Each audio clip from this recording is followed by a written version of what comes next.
Halo para Beggar Hunter, ketemu lagi dengan saya Eros Perwita di channel The Investor, channel yang akan membantu Anda untuk mendapatkan cuan 100% pertama di saham dengan latar belakang apapun Anda.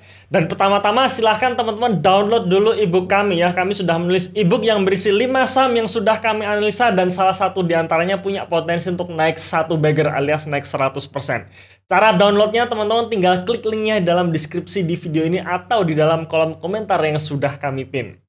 Oke, di video kali ini saya akan menjawab beberapa pertanyaan dari teman-teman ya yang sudah teman-teman ajukan baik dalam grup member kami maupun dalam kolom komentar di YouTube ini. Ya, dan bagi teman-teman yang ingin bertanya silahkan teman-teman tulis di dalam kolom komentar ya. Dan sekali lagi silahkan teman-teman bertanya mengenai filosofi maupun strategi ya. Jangan bertanya mengenai saham ini bagus atau tidak seperti itu. Karena kalau kita bicara mengenai saham ya nanti kita bahas di sesi review saham.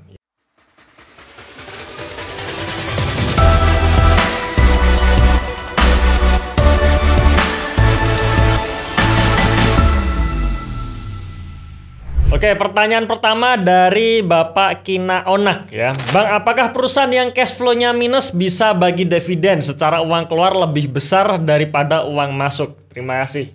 Ya, apakah bisa? Menurut saya ya bisa gitu. Tergantung dia punya kas yang besar atau tidak. Jadi misalkan nih perusahaan cash flow-nya negatif tapi kas yang ada di dalam perusahaan ini sudah menumpuk. Ya, sudah terlalu besar dan nggak tahu mau diapain. Nah, maka salah satu kebijakan yang bisa diambil perusahaan adalah membagikan dalam bentuk dividen ya, mengurangi kasnya dengan cara membagikan dalam bentuk dividen. Cuman ya jarang gitu. Biasanya kalau perusahaan cash flow-nya negatif atau bahkan sedang merugi ya biasanya perusahaan akan mempertahankan kasnya dulu. Karena ketika cash flow-nya negatif biasanya nih hutangnya bertambah seperti itu ya. Oke, pertanyaan kedua dari Pak Sonik Dwi Ardianto. Pak Eros, jika suku bunga naik yang terpengaruh negatif sektor apa saja, Pak? Ya. Mengenai suku bunga naik ya, pengaruh negatifnya sebenarnya bukan hanya masalah di sektornya, tapi masalah di fundamental perusahaan. Jadi perusahaan-perusahaan yang memiliki hutang besar, ya hutang menggunung, ya hutang yang kita tidak tahu kapan akan bisa dilunasi, nah ini akan berdampak. Kenapa? Karena ketika suku bunga naik, otomatis suku pinjaman bank juga naik. Dan kalau suku pinjaman bank naik, beban perusahaan yang memiliki hutang bank itu juga ikut naik ya, beban keuangannya naik itu bisa menggerus laba bersihnya.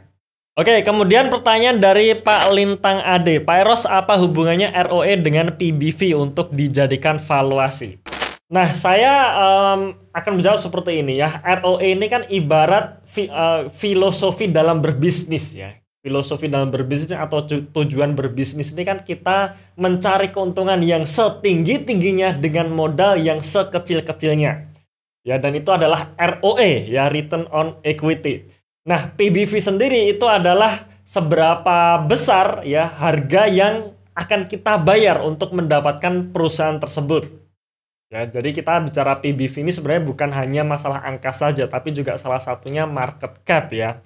Artinya seperti ini, jika ada perusahaan yang bisa menghasilkan ROE 20% ya, katakanlah misalkan perusahaan tersebut modalnya anggap saja 1 miliar ya, bisa menghasilkan laba 200 juta per tahun. Kemudian market menawarkan perusahaan tersebut di level PBV 1 kali alias harganya ya harganya adalah 1 miliar, market capnya 1 miliar, artinya kita cukup membayar modalnya saja, kemudian kita akan mendapatkan keuntungan dari ROE tersebut 20% per tahun. Kira-kira itu murah atau tidak? Ya, nah, kira-kira itu gambaran kenapa ROE dan juga PBV.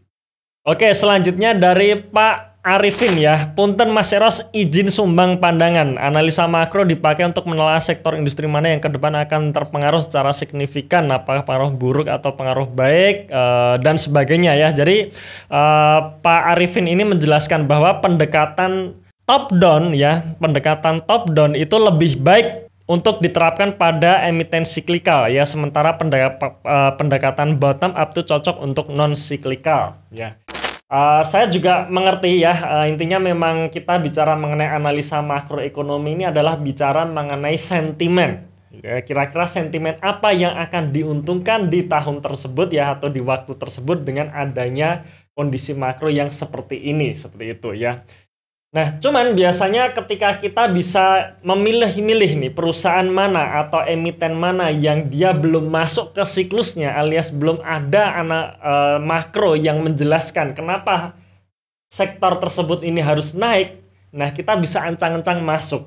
Dan untuk kita bisa melakukan ancang-ancang masuk tersebut ya kita lakukan analisa dari bottom dulu ya, dari bottom up dulu. Contohnya misalkan di tahun kemarin kita banyak membahas mengenai saham-saham batu bara. Ya, di mana saham-saham batu bara ini kinerjanya bagus semua, tapi harga sahamnya nggak naik-naik. Kenapa? Karena sahamnya nggak dilirik. Kenapa? Karena alasan makro ya atau alasan sentimen waktu itu mengatakan semua negara sedang mengkampanyekan green energy. Ya, green energy, energi-energi yang terbarukan, sedangkan energi-energi kotor atau dirty energy ini dijauhi dulu. Seperti itu ya. Padahal secara fundamental perusahaan kinerjanya ini bagus, artinya permintaannya naik gitu. Tapi karena sentimennya ini belum masuk, akhirnya sahamnya belum dilirik dan saat itulah kita masuk gitu. Ya, jadi masuk sebelum dilirik, masuk sebelum sentimen datang. Nah, sekarang ya begitu ceritanya berubah ya, di mana banyak negara yang mengalami krisis energi karena kekurangan batu bara. Nah, baru harga-harga saham batu bara ini naik, dan kita yang sudah memiliki batu bara ya, emiten batu bara sejak tahun kemarin, kita pestanya baru sekarang. Nah, itulah pandangan saya mengenai analisa dari bottom up itu menurut saya lebih baik. Tapi sekali lagi pandangan investor masing-masing, pastikan kita tahu risk profile kita masing-masing ya, risk profile kita sendiri. Selanjutnya pertanyaan dari Hafidzah Humairoh ya. Om Eros mau tanya dong, please jawab. Ini saya jawab ya. Oke, kalau menurut Om, ketika kita sudah baca fundamental sahamnya, apakah setelah itu kita juga harus membaca laporan keuangan saham sejenisnya untuk menentukan apakah harganya murah dari emiten lainnya? Nah, jawaban saya tidak perlu. Ya, karena walaupun itu jenisnya sama ya, alias sektornya sama, tapi masing-masing perusahaan punya keunikan sendiri-sendiri. Ya, contohnya kalau kita bicara mengenai properti ya, Pakuwon Jati berbeda dengan Pura Delta Lestari. Sama-sama sektor properti tapi keunikannya berbeda. Alias kalau kita bandingkan valuasi antara Pawon dan juga Dimas ya pastinya berbeda gitu ya. Nah, maka menurut saya tidak perlu. Kita ngelihat satu emiten, kita baca laporan keuangannya, kita lihat story-nya, kita lihat kinerjanya, kita lihat bisnisnya. Setelah itu kalau memang dirasa cocok, harganya murah, ya sudah beli. Nggak perlu melihat laporan keuangan emiten yang lain. Baik, pertanyaan selanjutnya dari Pak Yudi Rahmansyah ya. Pak Eros, menurut Pak Eros dan teman senior di sini, apakah sektor coal sudah ada tanda-tanda berakhir atau belum? Jawaban saya belum ya. Kenapa? Karena kalau kita lihat harga batu baranya sendiri ini masih tinggi ya, jauh lebih tinggi dibandingkan tahun 2021 kemarin. Kinerja perusahaan-perusahaan batu bara pun itu naiknya luar biasa. Ya, naiknya luar biasa dan kemungkinan tahun ini masih ada kenaikan kinerja. Jadi kalau menurut saya sektor batu bara belum ada tanda-tanda berakhir.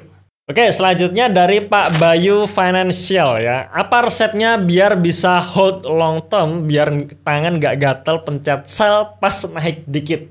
Ya, nah kalau kita pengen punya mindset long term ya, memang salah satu yang perlu kita dalami lagi adalah kita pelajari bisnisnya. Ya, makin seneng kita dengan bisnisnya, makin seneng dengan produknya, bahkan kita juga pemakai produk tersebut, maka kita pun seneng untuk nge-hold sahamnya. Ya, rasanya sayang kalau dijual seperti itu ya. Nah, maka mempelajari bisnisnya itu sangat penting. Jadi bukan hanya melulu masalah PE, masalah PBV, masalah ROE, bukan hanya itu. Tapi juga bisnisnya. Ya, kita seneng nggak dengan bisnisnya, kita seneng nggak dengan manajemennya. Oke, itu beberapa pertanyaan yang saya jawab. Nah, silahkan teman-teman tuliskan pertanyaan Anda di dalam kolom komentar supaya nanti kita bisa jawab lagi ya di video Q&A selanjutnya.